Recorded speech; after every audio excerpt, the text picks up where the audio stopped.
नमस्कार दोस्तों, national foundation YouTube channel पर आपका स्वागत है। मैं तारा चंद यादव आपके लिए लेके आया हूँ पौधशाला प्रबंधन, नर्सरी मैनेजमेंट। नर्सरी मैनेजमेंट के बारे में पढ़ेंगे अपन। नर्सरी मैनेजमेंट क्या होता है, नर्सरी क्या होती है, नर्सरी की परिभाषा पढ़ेंगे। कितनी प्रकार की नर्सरी में बेड होती है, कितनी प्रकार की नर्सरियाँ होती है, अपन इसमें पढ़ेंगे। पूरा टोटल इसमें पढ़ेंगे अपन। देखो, सबसे पहले अपन मैं आपको बताता हूँ कि जो पौधशाला प्रबंधन है, इसमें सबसे पहले जो होगा, इसमें देखेंगे कि इसकी परिभाषा क्या होती है। सबसे पहले क्या देखेंगे, नर्सरी की परिभाषा देखेंगे। सबसे पहले नर्सरी की परिभाषा देखेंगे। तो नर्सरी की परिभाषा अपन पढ़ते हैं। नर्सरी की परिभाषा क्या होती है, वह सीमित क्षेत्र जहाँ पर छोटे छोटे व महंगे बीजों को सघन रूप में उगाया जाता है और प्रारंभिक अवस्था में उनका देख रेख की जाती है, उसको बोलेंगे नर्सरी। क्या बोलेंगे, नर्सरी बोलेंगे। देखो इधर परिभाषा देखते हैं। वह सीमित क्षेत्र जहाँ छोटे छोटे तथा महंगे बीजों का सघन रूप में बोकर, बीज कौन से होंगे, छोटे छोटे होंगे, और सघन रूप से उगाएंगे। उसको किसमें उगाएंगे, बीज होंगे छोटे छोटे और महंगे होंगे और सघन रूप से उगाएंगे, और उनको प्रारंभिक अवस्था के अंदर सभी संभव सुविधाएं प्रदान करते हैं। इसको क्या बोलेंगे अपन, नर्सरी बोलेंगे, या पौधशाला जिसे अपन हिंदी में बोलते हैं पौधशाला, या इसको अपन क्या बोलते हैं इंग्लिश में, नर्सरी बोलते हैं। देखो नर्सरी की परिभाषा ये हो गई कि वह सीमित क्षेत्र जहाँ छोटे छोटे एवं महंगे बीजों को सघन रूप से उगाया जाएगा। सघन रूप का मतलब होता है पास पास में उगाया जाएगा, और उनकी प्रारंभिक अवस्था में अपन ध्यान देंगे। उस आराम से जो भी छोटा सीमित क्षेत्र है, ये तो है नहीं कि नर्सरी तैयार कर रहे हैं तो बहुत बड़े एरिया में तैयार करेंगे, छोटे सीमित क्षेत्र में करेंगे, क्योंकि अपन को नर्सरी तैयार करनी है तो सीमित क्षेत्र में करेंगे। ये इसकी परिभाषा हो गई। परिभाषा के बाद में अपन देखते हैं जो नर्सरी का प्रकार है। ये नर्सरी का जो प्रकार है, ये नर्सरी का प्रकार दो प्रकार की होती है। नर्सरियाँ कितने प्रकार की होती है, दो प्रकार की नर्सरियाँ होती है। याद रखना, नर्सरी कितने प्रकार की होती है, दो प्रकार की होती है। तो कौन कौन सी होती है, आप कमेंट्स बॉक्स में लिखकर बता भी सकते हो कि कौन कौन सी होती है दो प्रकार की। दोनों के आप नाम लिख सकते हो। तो देखो देखते हैं, पहले अपन देखते हैं पहली प्रकार की कौन सी नर्सरी है। तो दो प्रकार में पहले प्रकार की नर्सरी है स्थायी नर्सरी, जिसको अपन इंग्लिश में क्या बोलते हैं, टेम्परेरी। क्या बोलते हैं, टेम्परेरी बोलते हैं इसको। इंग्लिश में अपन क्या बोलते हैं, इंग्लिश के अंदर पहला है स्थायी नर्सरी। तो स्थायी नर्सरी को अपन इंग्लिश में बोलते हैं परमानेंट नर्सरी। क्या बोलेंगे, परमानेंट नर्सरी बोलेंगे। देखो परमानेंट नर्सरी कहाँ बनाते हैं, परमानेंट नर्सरी वहाँ बनाते हैं जहाँ पर जैसे बाजार के पास बनाएंगे, जहाँ पर महंगी भूमि होगी वहाँ पर ये परमानेंट नर्सरी बनाएंगे, क्योंकि वहाँ पर महंगी भूमियाँ होती है। ये तो है नहीं कि महंगी वहाँ पर नर्सरी बना लेंगे और हटा देंगे, अगले साल दूसरी जगह बना लेंगे। तो जहाँ पर महंगी भूमि होती है, शहर के पास में या बाजारों के पास में, इसको बाजारों के पास में इसको बनाया जाता है। देखो ये नर्सरी, ऐसे यहाँ पर ये मान लो ये नर्सरी है। क्या है, नर्सरी है। तो नर्सरी में कई प्रकार से इसको अपन डिवाइड करते हैं। जैसे डिवाइड करते हैं, इसमें देखो जाने के लिए रास्ता, बीच में रास्ता करते हैं। जैसे बीच में यहाँ रास्ते के पास में इसका ऑफिस होना चाहिए। क्या होना चाहिए, ऑफिस भी होना चाहिए। यहाँ पर क्या होना चाहिए, ऑफिस होना चाहिए। ऑफिस गृह अपन जिसको बोलते हैं, ऑफिस होना चाहिए। जिनको अपन, जैसे कोई किसान आएगा तो उनको अपन क्या देंगे, पौधे देंगे। तो सबसे पहले इसमें क्या होना चाहिए, ऑफिस होना चाहिए। बात यह है कि नर्सरी बाजार मार्केट के पास होनी चाहिए। किसके पास होनी चाहिए, मार्केट के पास में होनी चाहिए नर्सरी। किसके पास में होनी चाहिए, मार्केट के पास में होनी चाहिए नर्सरी। मार्केट में पास में होने की लाभ यह है कि जो भी किसान है वो किसान मार्केट में जाकर वो आराम से पौध ला सकते हैं और अपने घर पर, अपने खेत में उगा सकते हैं। लोगों को पता होना चाहिए कि कहाँ पर नर्सरी है, और इसलिए ये हमेशा जो नर्सरी होती है, वो नर्सरी हमेशा जो मेन सड़कें होती है, जो मेन रास्ते होते हैं, मुख्य रास्ते होते हैं ना, वो मुख्य रास्तों, जैसे मुख्य रास्ते होते हैं, उन मुख्य रास्तों पर ही ये नर्सरी बनानी चाहिए। और ये स्थायी नर्सरी, ये परमानेंट नर्सरी है। कौन सी नर्सरी है, परमानेंट नर्सरी। आपको पूछा जा सकता है कि परमानेंट नर्सरी कहाँ पर अपनाई जाती है, तो ये शहरों के पास अपनाई जाती है, और ये पूछा जा सकता है। तो ये स्थायी नर्सरी के बारे में आपको बताया कि देखो, इसमें मैंने बताया कि नर्सरी के पास जाने के लिए रास्ता बढ़िया होना चाहिए। यदि रास्ता बढ़िया होगा तभी तो बीज, या फिर इसमें बीज से जो अपन तैयार कर रहे हैं, पौध तैयार कर रहे हैं, तो पौध को खरीदने के लिए किसान आएंगे, रास्ते होंगे तभी तो आएंगे। ये नहीं कि अपन ने ऐसी जगह नर्सरी रख ली जहाँ पर जाने के लिए रास्ता नहीं हो, तो किसान कैसे आएंगे। इसके बाद में अपन देखें, जो ये नर्सरी है, इस नर्सरी के अंदर जो मुख्य जो प्लॉट्स बनाए जाते हैं, उस प्लॉट्स में एक तो जैसे ऑफिस होता है, और ऑफिस, और इसमें एफ, जो आप अपन बोलते हैं FYM, फार्म यार्ड मैन्यूर, गोबर की खाद डालने के लिए भी स्थान होता है। क्या होता है? गोबर की खाद डालने के लिए भी स्थान होता है। और यहाँ पर पौधों की मात्र, पौधे जो होते हैं उनकी विश्वसनीयता के लिए भी यहाँ पर जगह होती है। वो जगह 10% होती है। कितनी परसेंट होती है? 10% होती है। नर्सरी पर अपन कैसे विश्वास करें कि इसमें ये शुद्ध पौधे हैं? तो उसमें नर्सरी के अंदर 10% पौधे क्या करते हैं, पहले से अपन जो विश्वसनीयता के लिए अपन रखते हैं कि अपन को विश्वास हो कि ये हाँ ये इसी किस्म के पौधे हैं, ये इसलिए अपन ये रखते हैं। फिर आगे देखते हैं इसमें स्थायी नर्सरी के बाद में दूसरा नंबर आता है अस्थायी का। किसका आता है? अस्थायी नर्सरी, जिसको अपन इंग्लिश में इसको क्या बोलते हैं? Temporary nursery. अस्थायी नर्सरी इंग्लिश में बोलते हैं टेम्परेरी नर्सरी। टेम्परेरी का मतलब ये होता है कि अपन जैसे गाँवों के अंदर ये नर्सरी अपनाई जाती है, गाँवों में पौधशाला अपनाई जाती है, क्योंकि गाँवों में बड़े बड़े प्लॉट होते हैं। क्या होते हैं? बड़े बड़े प्लॉट होते हैं गाँवों के अंदर।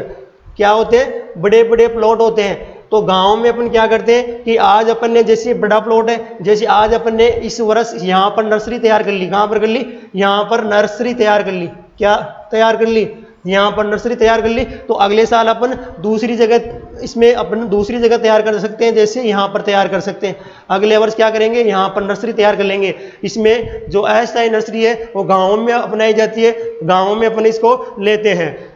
अस्थायी नर्सरी मतलब ये परमानेंट नहीं होती है, मतलब ये कौन सी होती है? अस्थायी होती है। इसको अपन कभी भी चेंज कर सकते हैं, कोई से भी ईयर में इसको अपन चेंज कर सकते हैं, कभी भी इसको चेंज करके इसका, जैसे इस साल एक साल यहाँ ले लिया, अगले साल यहाँ ले लिया, और इसमें जो भी ऑफिस है वो पूरा जो प्लॉट होता है उसमें एक ऑफिस जैसे इसमें अस्थायी बनाया जाता है। क्या बनाया जाता है? अस्थायी बनाया जाता है। और जो स्थायी था उसमें स्थायी बनाया जाता है। इसलिए हमेशा ध्यान रखना कि शहर के पास या शहर में जो नर्सरी होती है वो नर्सरी स्थायी होती है, और गांव में जो होती है अस्थायी होती है। जैसे अपने घरों पर अपन जो नर्सरी तैयार करते हैं तो वह अस्थायी होती है। कौन सी होती है?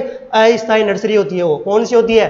अस्थायी नर्सरी होती है। चलो आगे देखते हैं मैंने बताया कि सबसे पहले पौधशाला की परिभाषा बताई, नर्सरी की परिभाषा बताई। उसके बाद में मैंने दो प्रकार बताया कि नर्सरी दो प्रकार की होती है। पहले मैंने बताया कि स्थायी नर्सरी, दूसरी बताया अस्थायी नर्सरी। इसके बाद में अपन आगे जो है देखते हैं, आगे ये कि पौधशाला के लिए संसाधन, ये मोस्ट है, यहाँ से क्वेश्चन पूछा जा सकता है, याद करना यहाँ से। तो पौधशाला है, उस पौधशाला के संसाधन कौन कौन से होने चाहिए? सबसे पहले देखो भूमि। क्या है? भूमि। इस भूमि को अपन सोइल बोलते हैं। क्या बोलते हैं? सोइल बोलते हैं। सबसे पहले ये देखते हैं कि नर्सरी के लिए कौन सी सोइल बेस्ट रहती है। बलुई दोमट सोइल, बलुई दोमट मृदा, बलुई दोमट जिसको अपन जिसका पीएच मान 6.5 से 7.5 होना चाहिए। तो देखते हैं सबसे पहले कि नर्सरी के लिए भूमि मार्केट के आसपास हो। किसके पास हो? मार्केट के आसपास हो, जिससे अपन जिस सीड से पौधे तैयार करें उन पौधों को आराम से किसान लेके जा सके। उनको ध्यान रहे कि यहाँ पर पौधशाला है, वो मार्केट के आसपास हो, और ये फिर मुख्य मार्ग पर हो। इस पर हो, मुख्य मार्ग पर होनी चाहिए। और नर्सरी के लिए अच्छे जल निकास वाली बलुई दोमट मृदा, ये याद रखना, पूछा जा सकता है कि नर्सरी के लिए कौन सी मृदा उपयुक्त रहती है। तो बलुई दोमट मृदा या दोमट मृदा उपयुक्त रहती है, याद रखना, पूछा जा सकता है, मोस्ट है ये पूछा जा सकता है, मोस्ट है। इसके बाद में अपन देखते हैं, फिर देखते हैं कि नर्सरी की जो मृदा होती है उसका पीएच मान कितना होना चाहिए। जो नर्सरी की मृदा होती है उसका पीएच मान 6.5 से 7.5, मतलब 6.5 से 7.5 पीएच मान होना चाहिए। ये मृदा का पीएच मान होना चाहिए, और बलुई दोमट मृदा होनी चाहिए, मार्केट के पास में होनी चाहिए नर्सरी। ये इसका जो अपन ने जो पहला पॉइंट है भूमि, इसके बारे में देखा है। और आगे क्या है भूमि में, इसमें देखते हैं, जैसे अपन देखेंगे इसमें कि जो पौधशाला की मृदा को निर्जमीकृत, देखो ये भी मोस्ट है, पौधशाला की मृदा को निर्जमीकृत करने के लिए 1% फॉर्मेलिन घोल 4.5 से 5 लीटर प्रति वर्ग मीटर भूमि के दर से डालकर भूमि को उपचारित करना चाहिए। देखो मैं बताता हूं कि 1 लीटर, कितना लीटर, या 1%, कितना प्रतिशत, 1% फॉर्मेलिन लेते हैं। पूछा जा सकता है कि नर्सरी की भूमि को निर्जमीकृत करने के लिए कौन से रसायन का प्रयोग करते हैं। तो कौन से रसायन का करते हैं? फॉर्मेलिन का करते हैं। किसका करते हैं? फॉर्मेलिन का करते हैं। और ये निर्जमीकृत क्या होता है मैं आपको बताता हूँ। निर्जमीकृत ये होता है, जैसे जैसे मृदा है, ये क्या है, मर्दा है, इस मर्दा के अंदर अपन फॉर्मेलिन डालेंगे। फॉर्मेलिन डालने के बाद में अपन इसको उपचारित करने के बाद में इस मर्दा को अपन पॉलीथीन से ढक देंगे। किससे ढक देंगे? पॉलीथीन से ढक देंगे 24 घंटे तक, 24 से 36 घंटे तक पॉलीथीन से ढक दिया।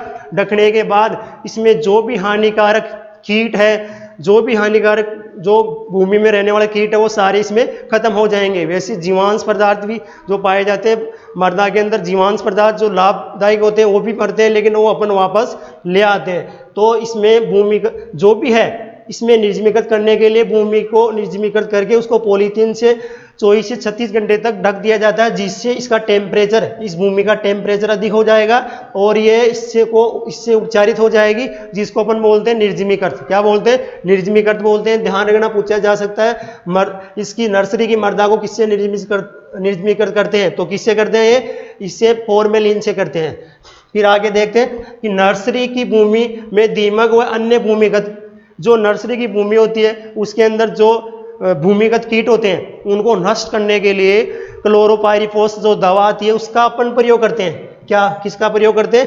क्लोरोपाइरिफॉस का अपन इसमें प्रयोग करते हैं। देखो ये लिखा हुआ है क्लोरोपाइरिफॉस सूंड या नीम की पत्तियों की खाद का तैयारी के समय ही मिला देना चाहिए। जब अपन इसकी नर्सरी की मृदा की तैयारी करते हैं उसी समय इसमें मिला देनी चाहिए, जिससे क्या होगा, जो मृदा है, मृदा के अंदर जो भी हानिकारक कीट है, जो भी हानिकारक कीट है वो कीट खत्म हो जाएंगे। क्या होंगे?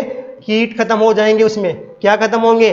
कीट खत्म होंगे। तो इसलिए अपन क्या करेंगे इसमें कि जो भी मृदा है उस मृदा में इससे क्लोरोपाइरिफॉस के चूर्ण को डालेंगे और उसको कीटों को नष्ट होने के लिए इसमें इसका प्रमुख योगदान रहता है क्लोरोपाइरिफॉस का। किसका रहता है? क्लोरोपाइरिफॉस का। किसके लिए? क्लोरो, ये क्लोरो यहाँ पर क्या है? क्लोरोपाइरिफॉस है ये, है ना। फिर आगे देखते हैं कि इसके पहला अपन ने भूमि फल लिया, दूसरा फटेंगे अपन क्या? दूसरा नंबर जो है वो दूसरा नंबर ये है कि सिंचाई। अब सिंचाई जो नर्सरी है उसमें नर्सरी के अंदर अपन सिंचाई, तो ये तो है नहीं कि अपन सिंचाई किससे करेंगे? सिंचाई जैसे अपन क्यारियों से करेंगे, ये तो है नहीं, क्योंकि पौधे छोटे रहते हैं। फव्वारों से भी नहीं करेंगे क्योंकि पौधे छोटे छोटे होते हैं। नर्सरी में पौधे क्या होते हैं? छोटे छोटे होते हैं। इसलिए नर्सरी के अंदर सिंचाई के लिए जो यंत्र काम में लेते हैं उसको हजारे या रोज केन बोला जाता है। क्या बोला जाता है? हजारे या रोज केन बोला जाता है। याद रखना, ये पूछा जा सकता है जो कि नर्सरी में सिंचाई करने के लिए जो यंत्र काम में लेते हैं, क्या काम में लेते हैं? यंत्र काम में लेते हैं, उसको क्या बोलते हैं? रोज केन बोलते हैं। देखो रोज केन होता है क्या, मैं बताता हूँ। रोज केन का जो मुंह होता है, हजारे का मतलब ये होता है कि एक ऐसा जो जिसके अंदर 1000 छेद होते हैं। क्या होते हैं? 1000 छेद होते हैं, जिससे पानी टूट टूट कर बाहर आता है। क्या आता है? टूट टूट कर बाहर आता है। ये हजारा होता है। क्या होता है? हजारा होता है। और इसको इंग्लिश में बोलते हैं रोज केन। तो नर्सरी में क्वेश्चन पूछा जा सकता है कि नर्सरी में सिंचाई के लिए कौन से यंत्र का प्रयोग करते हैं? तो किसका करते हैं? रोज केन का करते हैं। याद रखना, ये पूछा जा सकता है। और आगे देखते हैं कि जो नर्सरी होती है उस नर्सरी के अंदर विद्युत लाइट की व्यवस्था होनी चाहिए। किसकी व्यवस्था होनी चाहिए?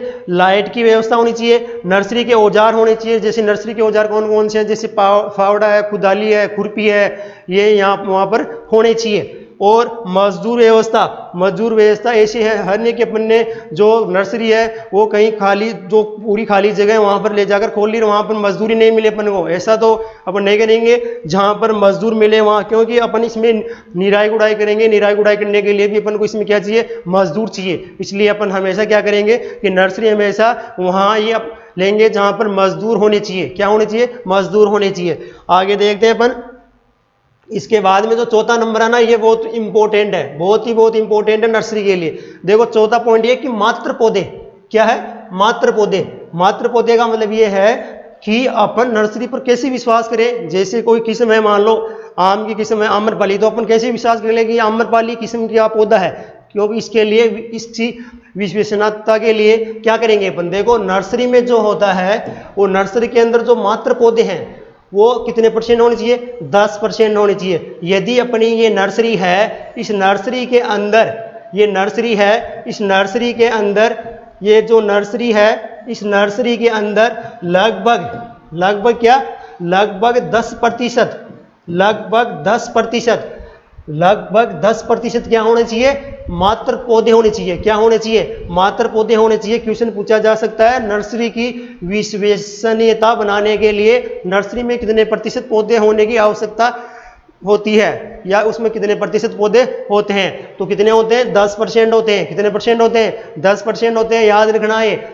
मात्र पौधों के बाद में अपन देखेंगे इसमें कि अगला जो है ये है कि नर्सरी में अपन जो क्यारियां बनाते हैं, वो क्यारियां जो बनाते हैं वो कितने प्रकार की क्यारियां होती है और कौन कौन सी क्यारी होती है। अब देखो अपन देखते हैं कि नर्सरी की क्यारियां कितने प्रकार की होती हैं और कौन कौन सी क्यारियां होती है, कितने प्रकार की होती है, उसके बारे में अपन पढ़ेंगे। देखो नर्सरी में 3 प्रकार की क्यारियां होती है। कितने प्रकार की होती है, 3 प्रकार की। मैंने बताया कि नर्सरी कितने प्रकार की होती है। आप कमेंट्स बॉक्स में लिखो नर्सरी कितने प्रकार की होती है, मेरे को बताओ, लिख के बताओ। ये आप लिख के बता देना और फिर मैं आपको बताऊंगा। मैं जो बताऊंगा आप इसको पुश करके और पोज करके बता सकते हो कितने प्रकार की होती है। तो कितने प्रकार की होती है, 2 प्रकार की होती है। नर्सरी में जो पौधशाला है ना, उसमें पौधशाला जो कितने प्रकार की होती है, 2 प्रकार की होती है। लेकिन नर्सरी के अंदर जो क्यारियां होती है, ये क्यारियां कितने प्रकार की होती है, ये 3 प्रकार की होती है। कितने प्रकार की होती है, नर्सरी में क्यारियां कितने प्रकार की होती है, 3 प्रकार की होती है। क्यारियां कितने प्रकार की होती है, 3 प्रकार की क्यारियां होती है। जिसमें पहली क्यारी है उठी हुई। कौन सी है, उठी हुई, जिसको अपन इंग्लिश में क्या बोलते हैं, रेस्टेड बेड बोलते हैं। दूसरी होती है रेस्टेड के बाद में फ्लैट, जिसमें बिल्कुल समतल रहता है। क्या रहता है, समतल रहता है, उसको फ्लैट बोलते हैं। क्या बोलते हैं, फ्लैट बोलते हैं। तीसरा है डीप। डीप का मतलब गहरी। क्या होती है, गहरी होती है। तो सबसे पहले अपन कौन सी पढ़ेंगे कि उठी हुई क्यारी जो है, जो उठी हुई क्यारी है, इसके बारे में पढ़ेंगे। और इसको इंग्लिश में क्या बोलते हैं, रेस्टेड बेड बोलते हैं। क्या बोलते हैं, रेस्टेड बेड बोलते हैं। देखो ये उठी हुई क्यारी कैसी होती है बताता हूं मैं। देखो ये सोइल है, ये क्या है, ये सोइल सरफेस है। क्या है, सोइल सरफेस है। इस सोइल सरफेस के अंदर जैसे अपन ये यहाँ पर क्यारी बनाएंगे तो ये उठी हुई बनाएंगे। ऐसे क्या बनाएंगे, उठी हुई क्यारी बनाएंगे। कैसी बनाएंगे, उठी हुई क्यारी बनाएंगे। देखो ऐसे अपन इसमें क्यारियां बनाएंगे। ये उठी हुई क्यारी है, ये सोइल सरफेस है, ये सोइल का सतह है। अपन ने उठी हुई क्यारी बनाई और ये उठी हुई क्यारी ऐसे बनाई अपन ने। ये बनाने के बाद में यहाँ पर अपन बीजों की बुआई करेंगे। बीजों की बुआई करेंगे तो यहाँ छोटे छोटे जो सीड है, वो इन सीडों से छोटे छोटे जो महीन सीड है, उनसे यहाँ से छोटे छोटे प्लांट तैयार होंगे। अब बात ये है कि इसकी सोइल सरफेस से कितना ऊपर रखा जाता है। क्या रखा जाता है, कितना ऊपर रखा जाता है इसको। तो इसको कितना ऊपर रखा जाता है, ये देखते हैं पर इसको कितने ऊपर रखा जाता है। तो इसको इससे मर्दा से भूमि से लगभग 15 सेंटीमीटर ऊपर रखा जाता है। कितना सेंटीमीटर, 15 सेंटीमीटर इसको ऊपर रखा जाता है। कितना सेंटीमीटर रखा जाता है, 15 सेंटीमीटर इसको ऊपर रखा जाता है। मेन बात और इसमें यह है कि यदि अपन दूसरी क्यारी तैयार कर रहे हैं, इसकी क्या तैयार कर रहे हैं, दूसरी क्यारी तैयार कर रहे हैं, तो ये देखो मैंने दूसरी क्यारी तैयार कर दी। क्या तैयार कर दी, दूसरी क्यारी तैयार कर दी। और यहाँ पर छोटे छोटे सीड उगाएंगे और सीड से छोटे छोटे पौधे बनेंगे।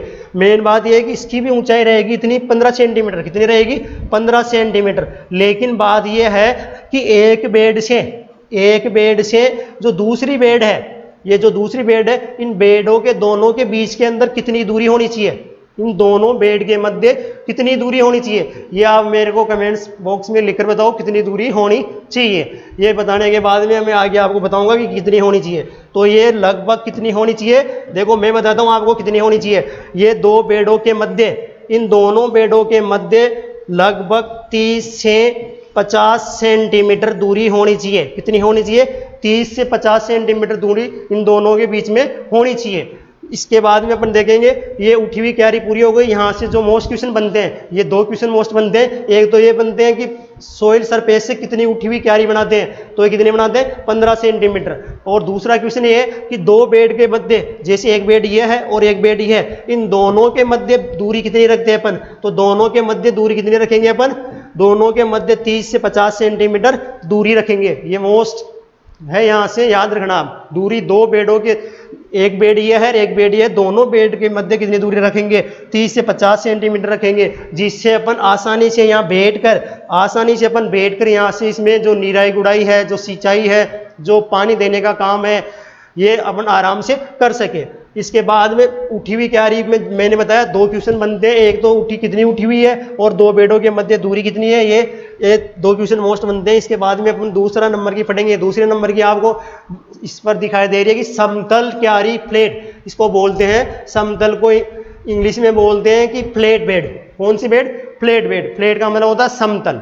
क्या होता है? समतल होता है। देखो समतल बेड तो कहाँ लेते हैं, और जो उठी हुई है वो कहाँ लेते हैं? जो उठी हुई जो बेड है वो उठी हुई बेड हमेशा वहां लेंगे जहां पर अधिक वर्षा होती है। क्या होती है? अधिक वर्षा होती है। और अधिक वर्षा वाले स्थानों पर कौन सी लेंगे? जो मैंने आपको बताया था कि अधिक वर्षा वाले स्थान पर कौन सी लेंगे?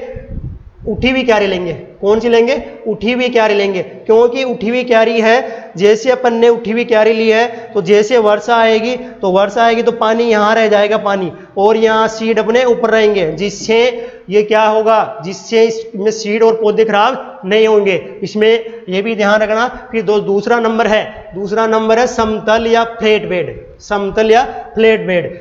इस प्रकार की क्यारी वहां पर अपनाते हैं जहां पर वर्षा की कमी होती है, वर्षा कम होती है। पूछा जा सकता है राजस्थान में नर्सरी तैयार करने की कौन सी कैरी का प्रकार लेते हैं, तो कौन सी लेते हैं? आप याद रखना, फ्लैट लेते हैं, क्योंकि ये साफ साफ लिखा हुआ है यहाँ पर कि इसके अंदर क्यारी कम वर्षा वाले स्थानों पर अथवा जल निकास की उचित व्यवस्था वाले स्थानों पर बनाई जाती है। देखो ये सोइल है, सोइल सरफेस है, ये सोइल सरफेस है जो अपन घर पर लोकल अपने घर पर जो नर्सरी तैयार करते हैं वो समतल होती है। पूछा जा सकता है राजस्थान में कौन सी प्रकार की क्यारी लेते हैं, तो राजस्थान में कौन सी लेते हैं? फ्लैट, जिसको अपन बोलेंगे क्या? समतल क्यारी बोलेंगे।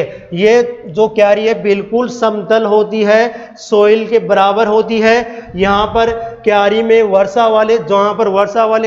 जहाँ कम वर्षा होती है वहां पर ये क्यारी लेते हैं। आसानी से यहाँ अपन बीजों को उगाकर और यहाँ पर छोटे छोटे नर्सरी में पौध तैयार कर सकते हैं। याद रखना, पूछा जा सकता है कि कम वर्षा वाले क्षेत्रों में कौन सी क्यारी लेते हैं, तो समतल क्यारी लेते हैं और फ्लैट बेड लेते हैं। इसके बाद में अपन देखते हैं कि 3 नंबर जो बची हुई है, तीसरी लास्ट जो नंबर है तीसरा, वो ये है कि गहरी क्यारी विधि, जिसको अपन इंग्लिश में क्या बोलेंगे?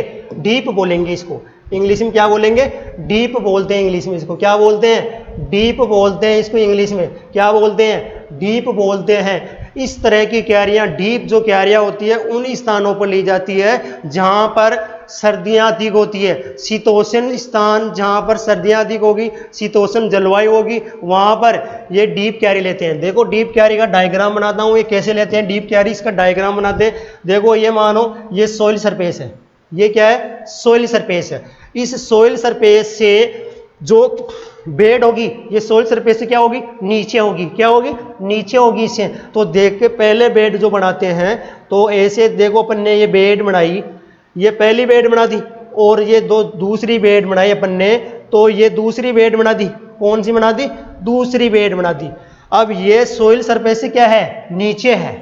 ये नीचे क्यों है? मैंने बताया जहां पर शीतोष्ण जलवायु होती है, शीत चलती है, शीत लहरें चलती है, वहां पर हमेशा अपन गहरी क्यारी विधि या डीप बेड का प्रयोग करेंगे। शीतोष्ण स्थानों पर शीत लहर के बचाव के लिए अपन कौन सी लेंगे? गहरी क्यारी विधि लेंगे। ये देखो गहराई कितनी लेते हैं इसमें, लगभग जो गहराई है ना वो 25 से 30 सेंटीमीटर लेते हैं। गहराई कितनी लेते हैं? 25 से 30 सेंटीमीटर लेते हैं। और गहराई में फिर यहाँ पर अपन ऐसे बेड तैयार करके फिर अपन क्या करते हैं? ऐसे यहाँ पर सीडों की बुआई करते हैं, और यहाँ पर छोटे छोटे क्या तैयार होते हैं? फिर छोटे छोटे प्लांट तैयार होते हैं। क्या तैयार होते हैं? छोटे छोटे प्लांट तैयार होते हैं। ये इसलिए लेते हैं यहाँ पर शीत लहर से बचने के लिए डीप मेथड लेते हैं, डीप बेड लेते हैं। डीप बेड लेंगे क्योंकि शीत लहर आएगी तो ऐसे यहाँ से शीत लहर आई और यहाँ ऊपर से ऊपर चली जाएगी, यहाँ पौधों के टच नहीं होंगे क्योंकि पौधे नीचे रह गए। यदि ज़्यादा शीत लहर है, अपन को पता चल रहा है कि आज ज़्यादा सर्दी पड़ेगी और अपन को पता चल रहा है कि ज़्यादा सर्दी पड़ेगी, तो उसके लिए एक और ट्रीटमेंट है। इसमें ट्रीटमेंट ये है कि अपन यहाँ पॉलीथीन रखेंगे। क्या रखेंगे? पॉलीथीन रखेंगे। क्या रखेंगे? पॉलीथीन रखेंगे। पॉलीथीन रखेंगे तो उस पॉलीथीन को इस बेड के ऊपर रख देंगे। क्या कर देंगे? बेड के ऊपर रख देंगे। शाम के समय बेड के ऊपर रख देंगे, और जैसे ही सुबह सूर्य का प्रकाश होता है इस पॉलीथीन को वापस हटा देंगे।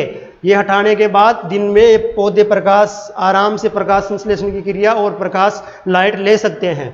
तो ये याद रखना। इसकी गहराई कितनी रखते हैं? तो गहराई 25 से 30 सेंटीमीटर रखते हैं, और ये दो बेडों के मध्य दूरी वही रखेंगे। कितनी रखेंगे? वही 30 से 50 सेंटीमीटर दो क्यारियों के मध्य दूरी रखेंगे। क्या रखेंगे? दूरी रखेंगे। याद रखना, गहरी क्यारी विधि कहाँ पर काम में लेते हैं? जहाँ शीतोष्ण जलवायु होती है, सर्दी ज़्यादा होती है, शीत लहर चलती है, वहाँ पर लेते हैं। और इसकी गहराई कितनी होती है? इसकी गहराई कितनी होगी? 25 से इसकी गहराई कितनी होगी? 25 से 30 सेंटीमीटर इसकी गहराई होगी। कितनी होगी? 25 से 30 सेंटीमीटर इसकी गहराई होगी। याद रखना, पूछा जा सकता है कि गहरी क्यारी विधि में कितनी गहराई लेते हैं, तो कितनी लेते हैं? 25 से 30 सेंटीमीटर इसकी गहराई लेते हैं। कितनी लेते हैं? 25 से 30 सेंटीमीटर लेते हैं। ठीक है, इसके बाद में अपन देखेंगे कि आगे जो नर्सरी क्यारियों के बाद में जो है कि नर्सरी के अंदर जो क्यारियां हैं उनका आकार कितना होना चाहिए और कितना उसकी चौड़ाई होनी चाहिए, कितनी उसकी लंबाई होनी चाहिए और कितनी उसकी ऊंचाई होनी चाहिए। सबसे पहले मैं बात करता हूं, देखो जो बेड होती है, क्या होती है? जो बेड होती है उस बेड की लंबाई कितनी होनी चाहिए? देखो बेड की लंबाई जो अपन लेते हैं लंबाई, वो लंबाई जैसे ये बेड की लंबाई है वो अपन लंबाई आवश्यकता अनुसार या फिर जो ये दे रखा है कि लंबाई 3 मीटर, कितनी से? 3 मीटर से, जो 3 मीटर है 3 मीटर से लेकर 10 मीटर तक रखते हैं। कितने मीटर तक रखते हैं? 3 से 10 मीटर तक इसकी लंबाई रखते हैं।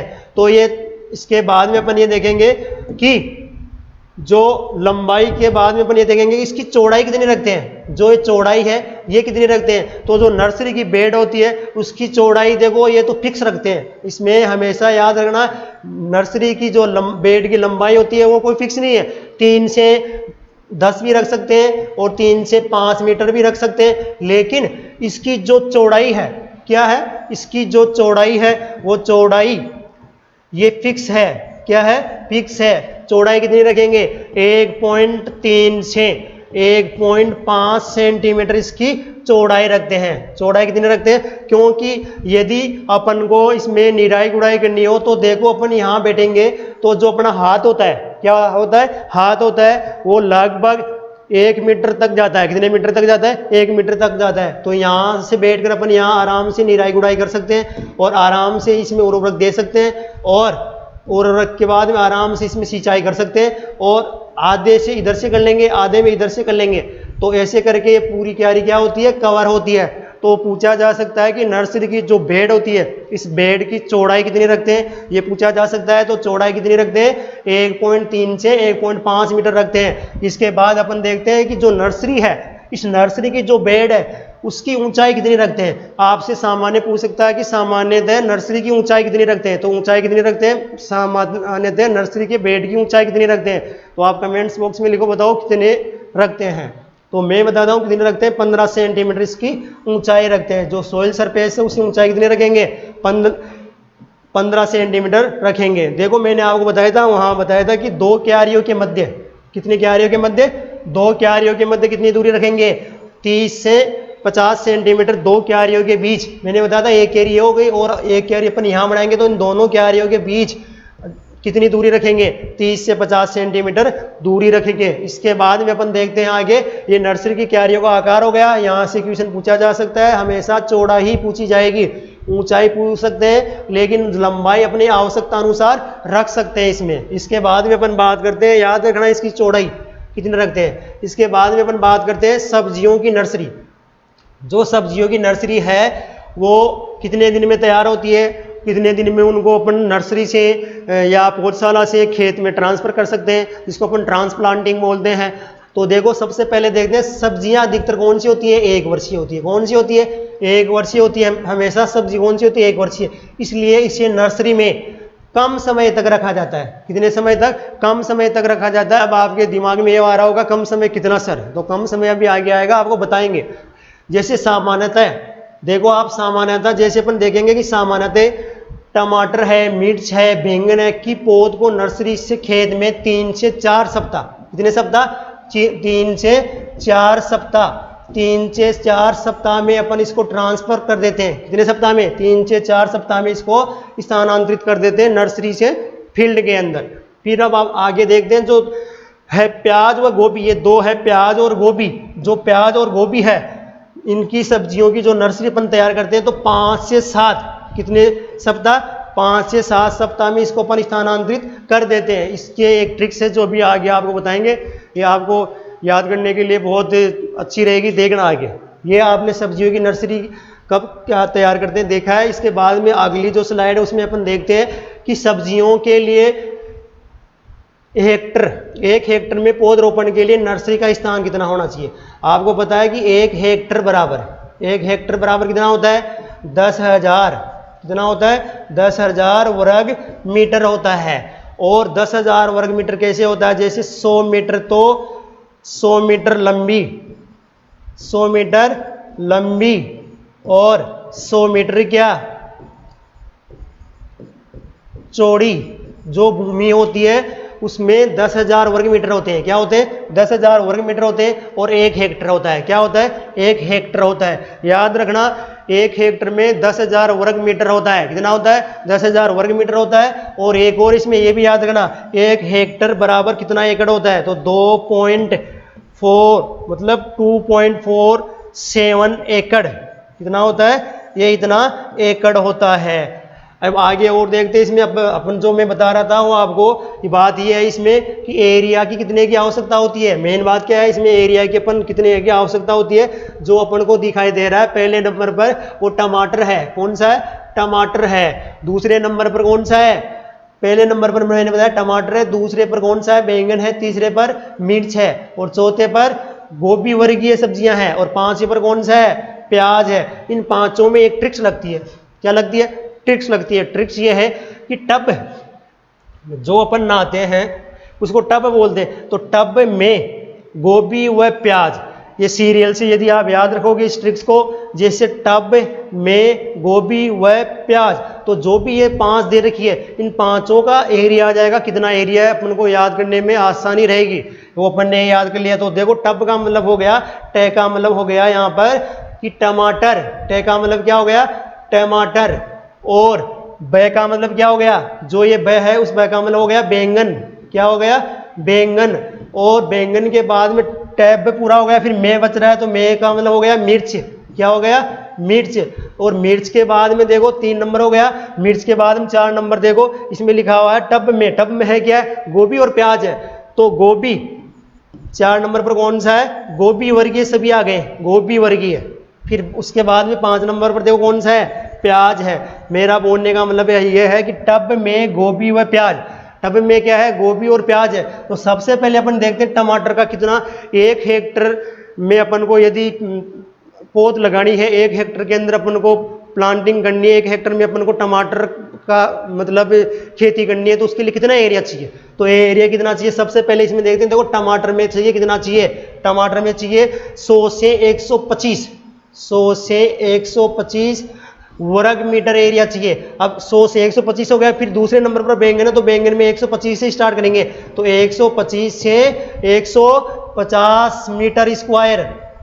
फिर देखो 150 से स्टार्ट करेंगे इसमें मिर्च में, तो 150 से देखो वहां लिखा हुआ है 150 से 200 मीटर स्क्वायर।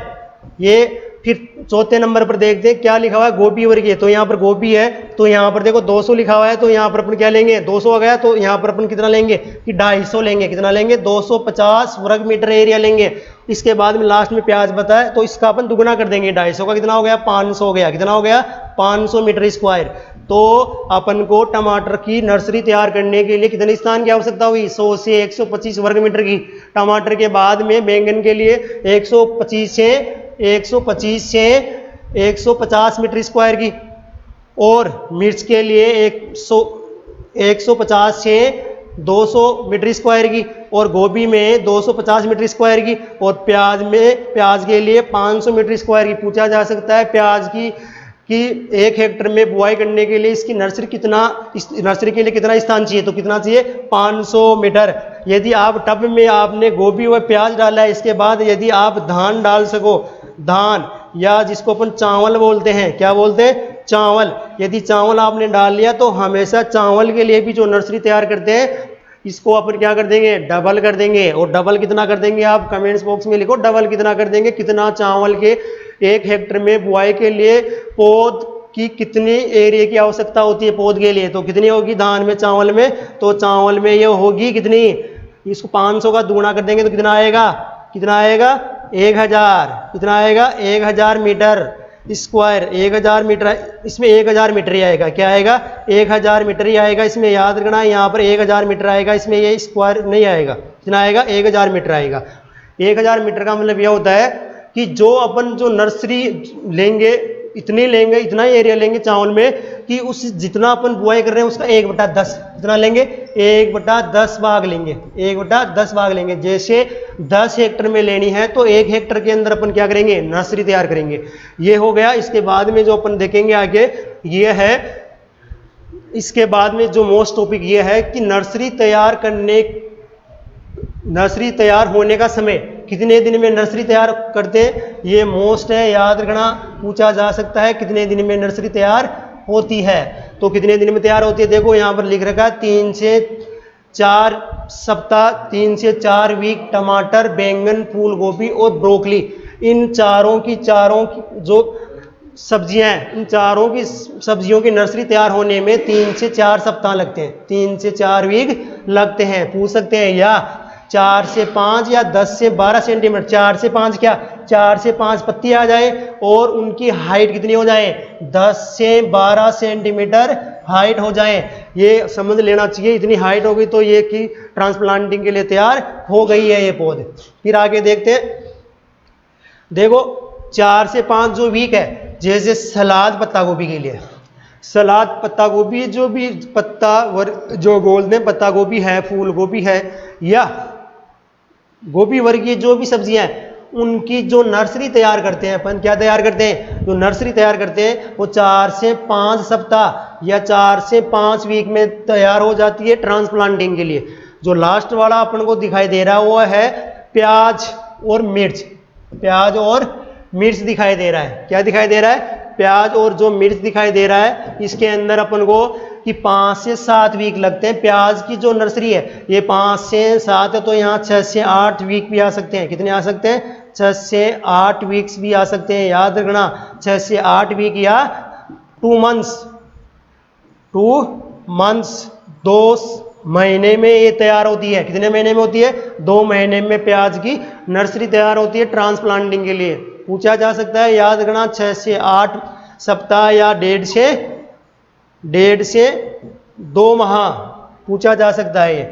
अब देखो नर्सरी तैयार होने का समय हो गया। इसके बाद में अपन पढ़ेंगे जो यहाँ तक अपने पढ़ा ये नर्सरी मैनेजमेंट था। नर्सरी मैनेजमेंट बहुत इंपॉर्टेंट टॉपिक है। यदि अपन ने नर्सरी में जो मैनेजमेंट अच्छी प्रकार से करेंगे तो अच्छी प्रकार से अपन को पौधे तैयार होंगे। इसमें देखो नर्सरी में लगने वाला सबसे भयंकर जो रोग है, नर्सरी में लगने वाला सबसे जो भयंकर रोग है वो है आद्रगलन रोग। कौन सा है, आद्रगलन रोग है। नर्सरी में लगने वाला सबसे भयंकर रोग कौन सा है, आद्रगलन है। कौन सा है, आद्रगलन है। आद्रगलन है। आद्रगलन को इंग्लिश में क्या बोलते हैं, डंपिंग ऑफ बोलते हैं। क्या बोलते हैं, डंपिंग ऑफ बोलते हैं। पूछा जा सकता है कि नर्सरी के अंदर सबसे भयंकर रोग कौन सा लगता है, तो नर्सरी के अंदर हमेशा डैम्पिंग ऑफ लगेगा या आद्रगलन लगेगा। कौन सा लगेगा, आद्रगलन। इसको इंग्लिश में डैम्पिंग ऑफ बोलते हैं, इसको पादविगलन भी बोलते हैं और इसको आद्रगलन भी बोलते हैं। इसके बाद में जो है ये है कि आद्रगलन किससे होता है रोग, मेन बात है आद्रगलन किससे होता है, कवक से होता है। किससे होता है, ये आद्रगलन जो रोग है ये कवक से होता है। यदि आद्रगलन रोग कवक से होगा तो इसका उपचारित करने के लिए अपन क्या करेंगे, आद्रगलन रोग हो रहा है तो इसको उपचारित करने के लिए अपन क्या करेंगे, सबसे पहले अपन जो सीड बोते हैं नर्सरी में उन सीडों को ट्रीट करेंगे। क्या करेंगे, ट्रीट करेंगे उनको। ट्रीट किससे करेंगे, कवकनाशी से करेंगे। किससे करेंगे, कवकनाशी। और कवकनाशी कौन से कवकनाशी होते हैं, जैसे आप कवकनाशी देखते हैं अपन, जैसे थायरम है। कौन सा है, थायरम है। केप्टान है। कौन सा है, केप्टान है। ये कवकनाशी है। सबसे ज्यादा सीड को ट्रीट करने के लिए थायरम, केप्टान और बोवेस्टिन लिया जाता है। सबसे ज्यादा लिया जाता है थायरम। कौन सा लिया जाता है, थायरम। थायरम के बाद केप्टान लिया जाता है। कौन सा लिया जाता है, सबसे पहले सबसे ज्यादा थायरम, उसके बाद में केप्टान। तो जो भी नर्सरी के सीड है तो 1 किलोग्राम सीड को ट्रीट करने के लिए 1 किलोग्राम सीड को ट्रीट करने के लिए लगभग 1 किलोग्राम सीड को ट्रीट करने के लिए लगभग थायरम कितना लेंगे, 2 से 3 ग्राम लेंगे। 2 से 3 ग्राम प्रति केजी के हिसाब से अपन क्या लेंगे, थायरम लेंगे और बीजों को उपचारित करके उनकी बुआई कर देंगे, जिससे कौन सा रोग नहीं होगा, आद्र गलन नहीं होगा, डैम्पिंग ऑफ नहीं होगा, पाद विगलन नहीं होगा, पाद गलन नहीं होगा। इसका सबसे भयंकर रोग है आद्र गलन। कौन सा है? नर्सरी का सबसे भयंकर रोग कौन सा है? आद्र गलन है। कौन सा है? आद्र गलन है। तो ये रोग था इसमें, और इसको ट्रीट करने के लिए हमने क्या लिया है? थायरम लिया है। तो थायरम क्या है? कवकनाशी है।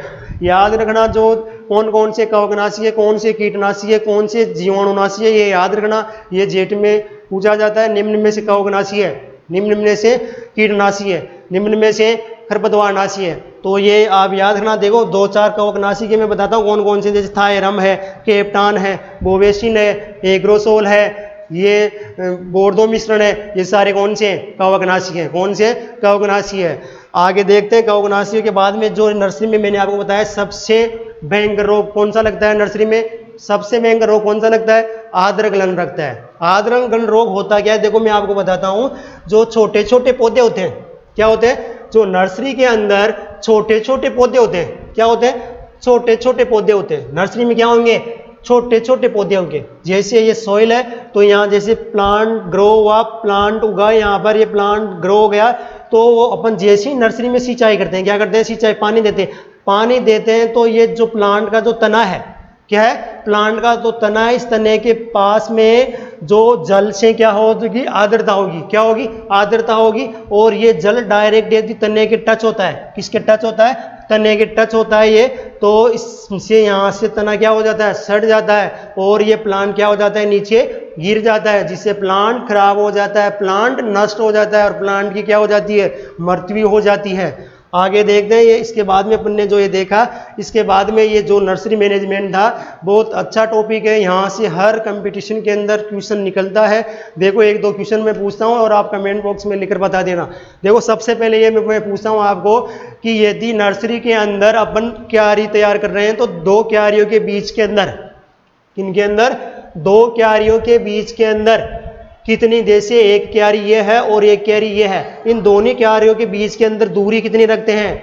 ये आपको कमेंट बॉक्स में बताना है। इसके बाद में जो अगला वाला जो मोस्ट क्वेश्चन है, जो ये है कि जो नर्सरी के अंदर जो मर्दा होती है, उस मर्दा को निर्जमीकरण करने के लिए कौन से रसायन का प्रयोग करते हैं? तो कौन से रसायन का करते हैं? आप कमेंट्स बॉक्स में लिखना कौन सा क्या करते हैं। तो कौन सा करते हैं? फॉर्मेलिन का करते हैं। किसका करते हैं? फॉर्मेलिन का करते हैं। और सबसे बढ़िया बात यह है कि इसमें जो पपीता होती है, जो पपीता होती है, यदि पपीता, अपन ने ये तो पढ़ लिया कि इसमें इतना टाइम लगता है, इतना टाइम लगता है, लेकिन जो फल वृक्षों की बात करें, किसकी बात करें? फल वृक्षों की बात करें, तो सभी, एक पपीता को छोड़कर सभी फल वृक्ष, किसको छोड़कर? पपीता को छोड़कर, किसको छोड़कर? पपीता को छोड़कर, किसको छोड़कर? पपीता को छोड़कर सभी फल वृक्ष, कौन से?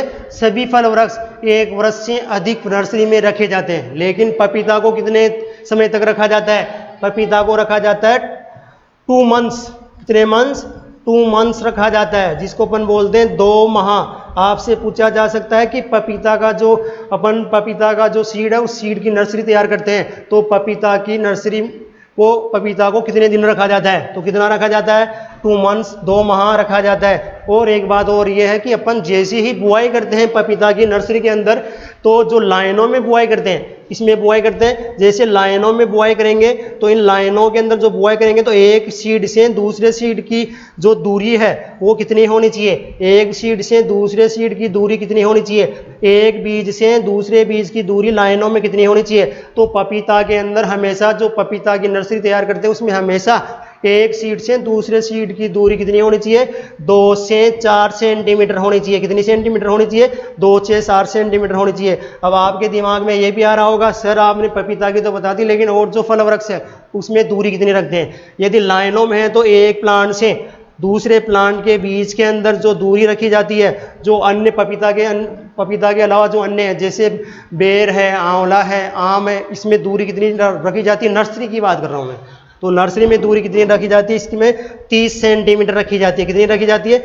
30 सेंटीमीटर एक प्लांट से दूसरे प्लांट की दूरी रखी जाती है, एक बीज से दूसरे बीज की दूरी रखी जाती है, या एक पौधे से दूसरे पौधे की दूरी रखी जाती है 30 सेंटीमीटर। लेकिन जो पपीता है उसके सीड की दूरी कितनी रखी जाती है? पपीता की हमेशा 2 से 4 सेंटीमीटर रखेंगे, अन्य फल वृक्ष से उनके 30 सेंटीमीटर रखेंगे। नर्सरी के अंदर जो पौधे रखेंगे अपन उसकी दूरी रखेंगे। फिर बात करते हैं अपन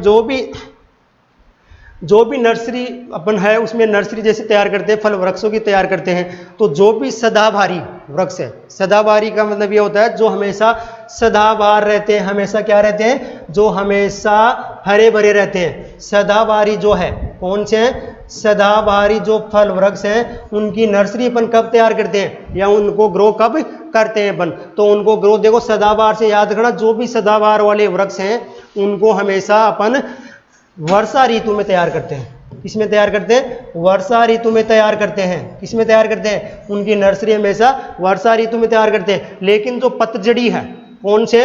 पतझड़ी है, पतझड़ी है। पतझड़ी जो फल वृक्ष है, जैसे पतझड़ी कौन सा है? जैसे पतझड़ी अंगूर है, ये कौन सा है? पतझड़ी है। तो इसकी में अपन इसके प्लांट्स कब तैयार करते हैं? इसके प्लांट अपन तैयार कब करेंगे? फरवरी मार्च में करेंगे। कब करेंगे? फरवरी मार्च में करेंगे या जनवरी में करेंगे। कब करेंगे?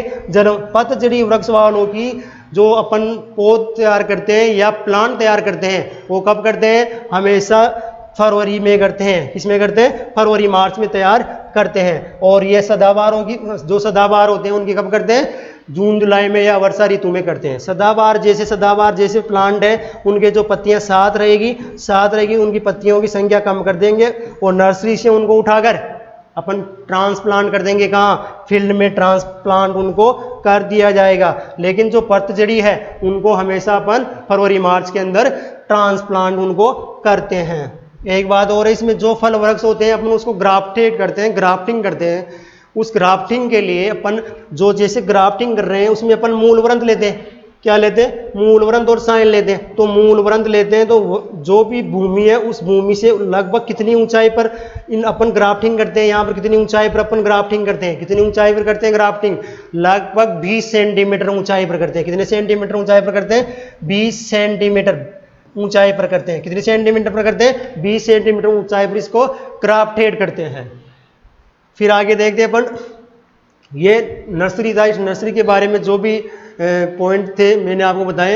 ये नर्सरी मैनेजमेंट जो टॉपिक है बहुत बढ़िया टॉपिक है। यहाँ से हर एग्जाम में हर कंपटीशन में क्वेश्चन पूछा जाता है और बहुत ही अच्छा टॉपिक है नर्सरी मैनेजमेंट। यदि अपन ने नर्सरी मैनेजमेंट पढ़ लिया अच्छी तरीके से, अच्छी प्रकार से अपन ने पढ़ लिया नर्सरी मैनेजमेंट, तो अपना जो क्वेश्चन है नर्सरी मैनेजमेंट से आने वाला वो क्वेश्चन तैयार हो गया। कोई भी आपको ये नहीं बोल सकता कि आपका क्वेश्चन तैयार नहीं हुआ। और जो भी कंपटीशन है इन जो मैंने आपको इसमें जो बताए हैं इसमें सारे में इसमें से बाहर नहीं जाएगा। जो मैंने आपको ये पौधशाला बताई ना, पौधशाला प्रबंधन में जो भी बताया इस नर्सरी से बाहर नहीं जाएगा।